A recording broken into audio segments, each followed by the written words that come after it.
Welcome to our channel. Today we how to manage virtual events with Hopin, quick tutorial step by step clearly. To get started with Hopin, first, visit the Hopin website and sign up for an account. Once logged in, you will see your dashboard, which serves as your central control hub. Click on the Create Event button to begin setting up a new virtual event. Fill in your event details, including the event name, description, and date. Next, choose the type of event you want to host, such as a webinar, conference, or workshop. After selecting the event type, customize the event settings, such as ticketing options and time zone. Move on to the agenda section to schedule your sessions and activities. Add session titles, descriptions, speakers, and time slots to create a comprehensive agenda. Then, navigate to the Speakers tab to invite and manage your event speakers.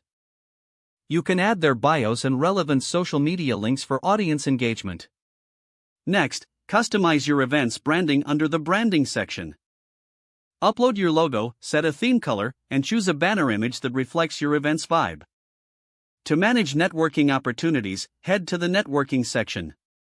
Enable features like one-on-one video calls or group chat options to encourage attendee interaction. Once you have completed your setup, preview your event to ensure everything appears as intended.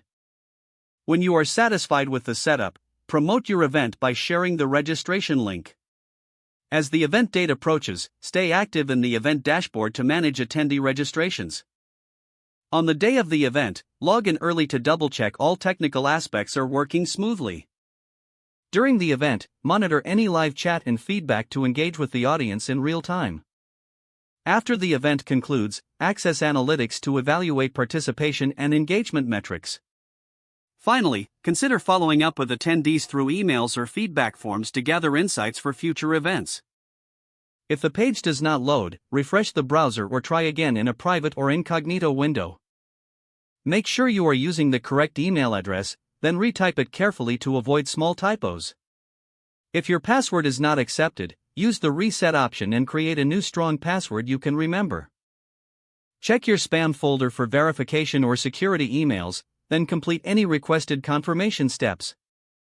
Enable two-factor authentication if available to improve account security and reduce unauthorized access risk.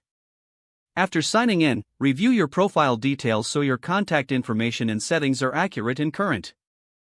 If you see an error message, note it down and try again after restarting your device and internet connection.